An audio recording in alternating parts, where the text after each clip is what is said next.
Okay, heading me off at the pass there. Not really. Chair, you of course can say exactly what you like. Okay, does anybody else have any comments or questions on the sickness report? Louisa? I mean, only the main causes seem to be stress, anxiety and other, and your point about what is the other, which seems to be the biggest reason. Yeah. Well, what we don't seem to have strongly is a relationship between these numbers and flu, of course. That doesn't mean it doesn't exist. It just means it isn't reported in these numbers, and these are all we have at the moment. Thank you. I think Peter wanted to say something, and then Tim. Well, I mentioned this last time. I'm very keen that the frontline managers are given all the tools of the trade to get on and do what they need to do. And you've mentioned here about the competent manager program, and I assume that the module 1 has now happened. Yeah. So it's important that they can get on and be supported to do what they need to do with this. And I wondered, how does it link with what Renette does? Because she's doing the sort of review of the top 15 long-termers. This is more, I would think, to stop people becoming long-termers, isn't it? I mean, this is Renette's stuff. Not in the end. Yeah, it's because, and I mean, I think I would point you in the direction of a workshop that Renette had last week with the performance managers, which are the second line managers, and Renette and her divisional operations directors are working very closely with that group. And I think for me, the relationship between the performance managers and their teams, who are the teams of team managers, is absolutely key here. So yes, there will be some formal development work with this group. There has been, and we will revisit particularly the managing of sickness absence alongside a whole series of other developments. But the real key to this for me is management relationships, and Renette's working very closely with that level above to make sure that they are developing the right sort of relationships with the team managers, so that the team managers have the skills and confidence to manage individual cases of sickness absence extremely well. So yeah, pick that back, Joanne. I think that for me, it's there was a module in the competent manager program which makes sure that everybody understands the rules, if you like, the policy, and how you can implement that policy. However, good sickness absence is about relationships, isn't it? Is about the relationships that our first line manager, our team managers now, and we've got a cohort of 96 team managers, although we do have some vacancies that we're just recruiting to right now. But we've now got a cohort of circa 100 people who are our first line, as Roger says, managed by the performance managers, who are being invested in the modules 3 and 4 of the competent manager program, which is much more around the behavioural aspects of what you need to have to be a good manager, to be somebody who can have the right sorts of conversations. Now, ideally, what we would have wanted to have done is had the modules 3 and 4, which are being rolled out during this quarter, and will be supported through the rest of the year first, and these are the rules, as it were. But because of where the sickness levels were, we took the decision to make sure that people were reacquainted and that there was a consistency across the organisation around what the rules are around how you manage attendance, and then link it back in subsequently. So we are just getting motoring on the the competent manager program, the development of our cohort of staff. It is a long game, not a overnight change, but we think that it's exactly the right foundation that we need in order to bring about not only improvements in sickness management, but the relationship that we have with our staff overall. I'm going to get myself in the queue. I'm going to jump in, and then I've got a few more people who want to come in. I mean, I'd say that's very encouraging, Renette. I think the thing that slightly surprises me about that is that if we did the rules first, what would surprise me is why we have a significant, not insignificant chunk of absence which is not known. Because I would have thought that part of the sort of basic rules sort of system is communicating staff that we care about their welfare to the point that we need to, we want to know what's wrong with them. Yeah. And that would seem to me to be in the sort of entry level learning about how to use the system. So that's a little bit disappointing, and I wondered if you had a comment on that. I mean, it's clearly something we need to get a lot better at. In the end, an individual does not have to say. Sure. But you'd expect that it's a bit like flu vaccinations. If you've got the right sort of relationship, then people will be doing it. And I think that's what we have to work on now. Okay, so I know you're in the queue, but I'm going to go through Tim Walton and then Nick, and then come back to you, Roger. Tim. Okay, thank you. Thank you for the paper, Roger. And I've looked at this and talked to you about it. The real conclusion is that the executive is saying to the board, we've done, and I think we have done everything we can know what to do. We've done everything.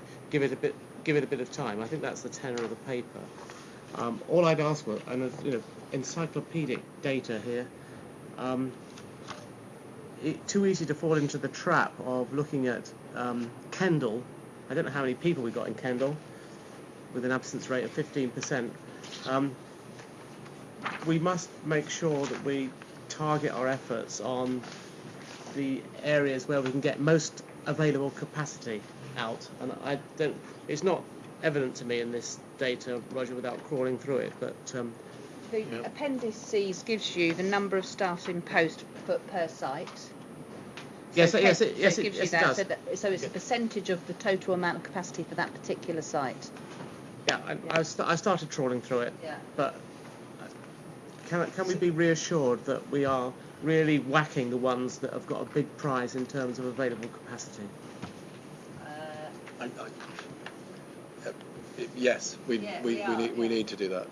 But it's about individuals, Tim, isn't it? Yeah. So really, Tim, the 15 worst sickness people by division is and the work with long-term sick are the things that are targeting the significant groups.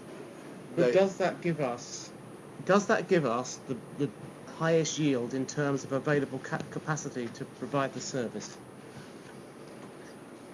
Can I ask that? Because the Kendal has 7 people in it, 7 FTE, about 12 people, as it were. Yeah. One person goes off sick, and that then has a higher proportionality piece. Yeah. The long-term sick, though, those are all people, regardless of where they are, that we are needing to make sure that we support appropriately so that they can come back to work or leave the organisation, whatever is appropriate to them. So we're not at the moment targeting it on a site level, but more on a individual responsibility level, on a staff member by staff member basis. Thank you. Starting at those who have had the greatest absence, and also now those who have the most regular short-term absence as well. So we do have a metric. So on the list, we talk about the top 15 either by they've been off sick for so many months, or they've had multiple occurrences of short-term sickness, which has added up to less days lost. But actually, there's probably something underlying that we need to get to support that person better to be able to make their contribution to the organisation. So we do focus on both levels. I think picking up your point, Joanne, though, is I think there's part of, as Roger says, people not wanting to tell us why they're off sick. But also there is this practice that's easy for managers to say, oh, it's other, because they're not having that conversation properly yet. Yes, okay. And the rules don't need you to define exactly what the other is. So you can be following the rules and other is okay, if you like. However, the conversation that we want our staff to have does require you to properly understand what's wrong with the person so that we can better support them to be in the work. Okay, good. Thank you. Nick, and then I think Roger, and then I'd like to close it. Okay. A quick comment and follow up on the reasons for sickness. I think our clinical content team would do well to look at this list, because it looks a bit like a random outpouring of overlapping and odd reasons. So we ought to Yeah. apply Yeah. our Yeah. internal, strength in understanding symptoms and categorising them appropriately. Because I think that's Yeah, sorry. got it. So that's that one point. Second point is just to completely agree with Renette, which it is. This is about feeling part of a good team, and that's what gets you coming to work when otherwise you might not, and that's what we need to invest in. Yes, I agree. Thank you. Roger, did you have anything burning? Yes, just two quick points, please, Chair. One, the comment that is still reverberating for me is a comment that Trevor Jones made at the last board, which was that this organisation does not seem to be resilient in the way that other NHS organisations are. And I think the numbers over the last year bear that out, in that I don't think we should forget that we made some really solid progress up to the point where we started to have some real issues in the organisation, and then sickness leapt. And it is, it's no coincidence that it started to tumble again after Christmas. And I think we have to address that in terms of the management of sickness. Excuse me. The other thing I'd just like to say very quickly is the current reporting structure of sickness to the board is an accumulation of requests from the board, which is now very unwieldy, very clumsy. And I think as part of our business planning for 11-12, we will identify and share with you what we intend to tell you about, because they're the most important things. Good. Okay, that makes a lot of sense, Roger. Thank you.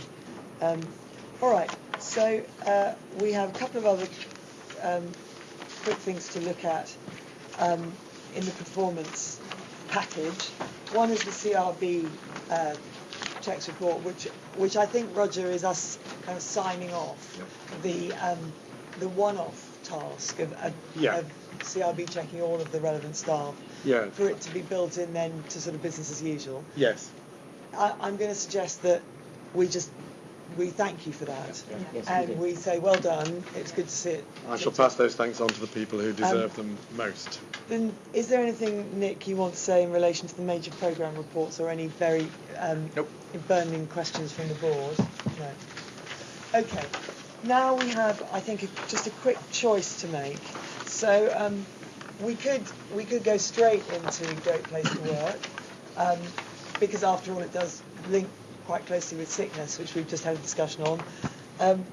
Or we could take a 2-minute break and come back to it refreshed. What do people like to do? Break. Okay. Consensus is a break. Let's come back at 1:45, no later, please.